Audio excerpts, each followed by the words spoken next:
Office से निकलकर शर्मा जी ने स्कूटर स्टार्ट किया ही था कि उन्हें याद आया, पत्नी ने कहा था 1 किलो जामुन लेते आना। तभी उन्हें सड़क किनारे बड़े और ताजा जामुन बेचते हुए एक बीमार सी दिखने वाली बुढ़िया दिखी। वैसे तो वो फल हमेशा राम आसरे फ्रूट भंडार से ही लेते थे, पर आज उन्हें लगा कि क्यों ना बुढ़िया से ही खरीद लूं। उन्होंने बुढ़िया से पूछा, माई जामुन कैसे दिए? बुढ़िया बोली, बाबूजी 40 रुपए किलो। शर्मा जी बोले, माई 30 रुपए दूंगा। बुढ़िया ने कहा, 35 रुपए दे देना, 2 पैसे मैं भी कमा लूंगी। शर्मा जी बोले, 30 रुपए लेने हैं तो बोलो। बुझे चेहरे से बुढ़िया ने न में गर्दन हिला दी। शर्मा जी बिना कुछ कहे चल पड़े और राम आसरे फ्रूट भंडार पर आकर जामुन का भाव पूछा तो वो बोला, 50 रुपए किलो है बाबूजी, कितने दूं? शर्मा जी बोले, 5 साल से फल तुमसे ही ले रहा हूँ, ठीक ठीक भाव लगाओ। तो उसने सामने लगे बोर्ड की ओर इशारा कर दिया। बोर्ड पर लिखा था, मोल भाव करने वाले माफ करे। शर्मा जी को उसका ये व्यवहार बहुत ही बुरा लगा। उन्होंने कुछ सोचकर स्कूटर को वापस ऑफिस की ओर मोड़ दिया। सोचते सोचते वो बुढ़िया के पास पहुंच गए। बुढ़िया ने उन्हें पहचान लिया और बोली, बाबूजी जामुन दे दूं, पर भाव 35 रुपए से कम नहीं लगाऊंगी। शर्मा जी ने मुस्कुराकर कहा, माई 1 नहीं 2 किलो दे दो और भाव की चिंता मत करो।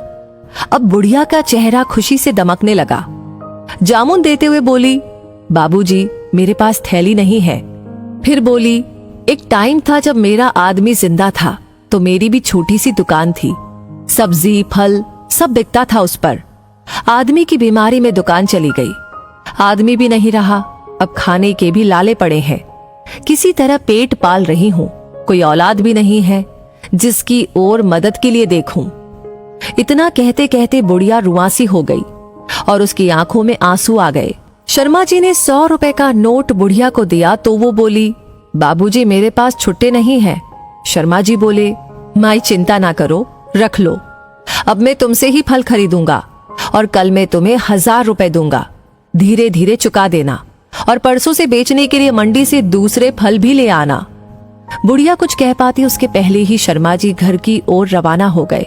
घर पहुंचकर उन्होंने पत्नी से कहा, न जाने क्यों हम हमेशा मुश्किल से पेट पालने वाले थड़ी लगाकर सामान बेचने वालों से मोल भाव करते हैं, किंतु बड़ी दुकानों पर मुंह मांगे पैसे दे आते हैं।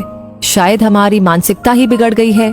गुणवत्ता के स्थान पर हम चकाचौंध पर अधिक ध्यान देने लगे हैं।